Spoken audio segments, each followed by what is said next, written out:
if you believe that spending has increased or that we're getting what our need in schools, I will say again, you need to come to a school. I had my daughter's fourth grade teacher write me up a couple things. There are not enough textbooks for any subject or dictionaries for everyone. There's not enough cubby space for all the students' belongings, so 3 to 4 students have to share a cubby, which are very small to begin with. It's harder for me as a teacher to focus on individual students who need assistance. I'll remind you again that 4th grade does not have any teacher's assistance at all. Can you imagine being in a room with 30 4th graders, 39-year-olds that need you to teach them reading, math, science, social studies? I teach foreign language. And you are one adult to attend to all those children, 80% of which are at free and reduced lunch in a poverty household. I'm not going to say that poverty is the only problem that we have, but it's big and it's impacted children in a big way in North Carolina. If you want to talk about the Great Recession, it has impacted kids the most. And if we're going to be real about that and talk about how much we love kids and how much we want for our children, we have to be real about the needs that they come to our classroom with and be willing to step up and fully fund education. That happens on a local level, on a state level, on a federal level. We as teachers and students don't care where it comes from, but it needs to start somewhere. And every time we have this conversation, it's always, no, talk to the state, no, talk to the feds, no, talk to the local. Oh, well, the school system didn't spend the money the right way.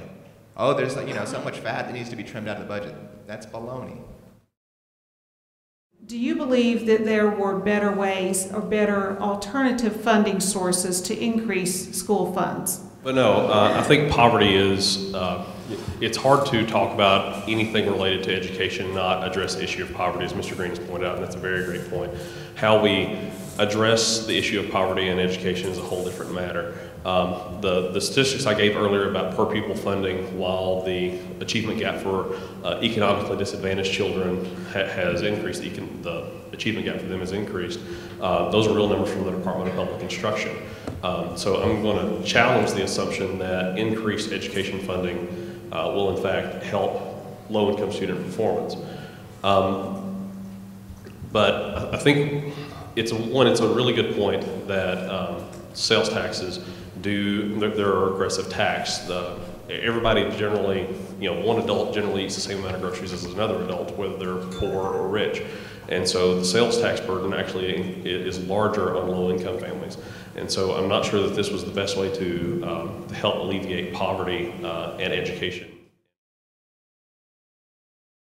I think it's oversimplified to not look back and analyze the budget of Guilford County Schools to answer this question. I think if you go back about 11, 12 years, you'll see that Guilford County Schools' budget was about $400 million.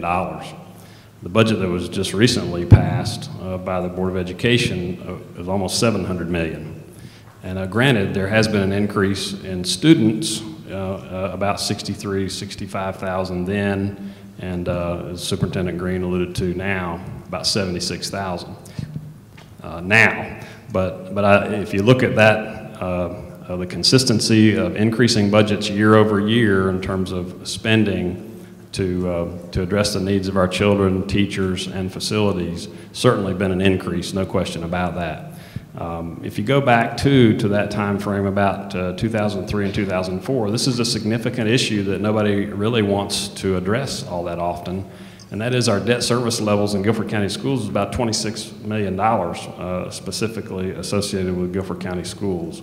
The county was, the county was paying, the taxpayers of Guilford County were paying for on an annualized basis.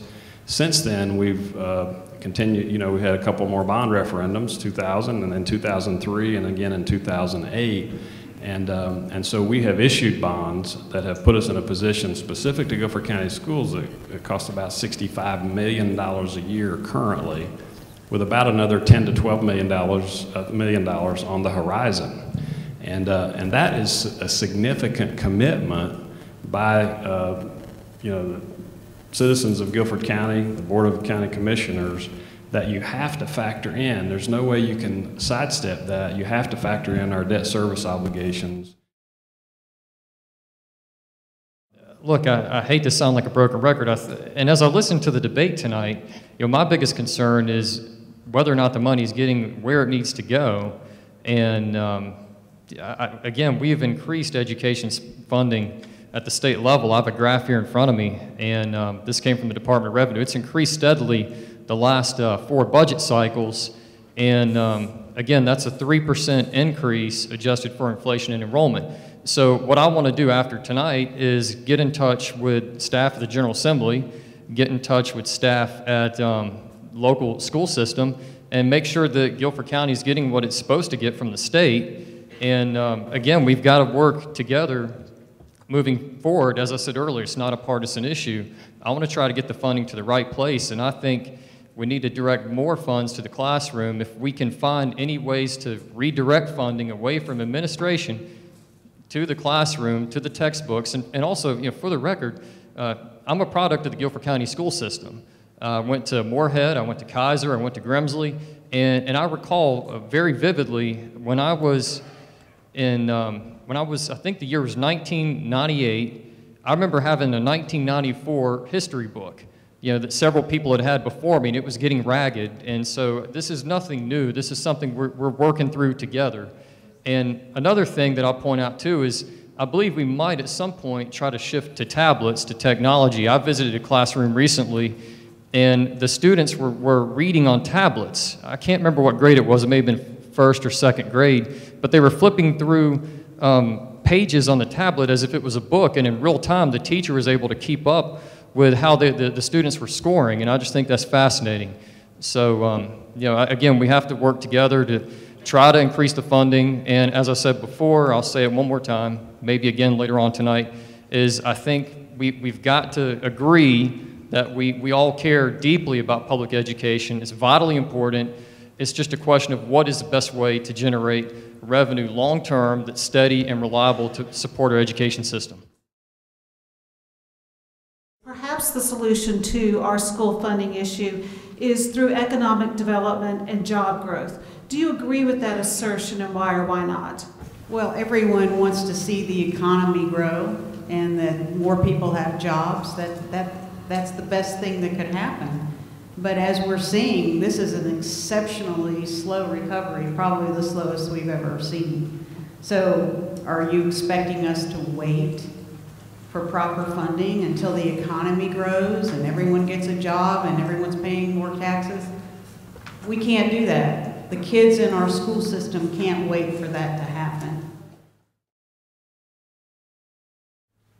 But I can tell you, after 6 years of doing this, we can't do it anymore. It is time for us to have additional funding in our school system. It is time. And so, sure, we can look back and say, okay, on the edges, are there things that we can do differently and better? We'll continue to do that. That'll be my commitment as superintendent. But I will also say, in the larger scheme, we're at a place where we need additional funding in our schools, where 80% of our dollars are in our classrooms and in our schools, and you hear what those numbers are now looking like as far as students in those classrooms and in our schools. We can't be focused on saying, let's try to find some more efficiencies to make up this amount. We need additional funding.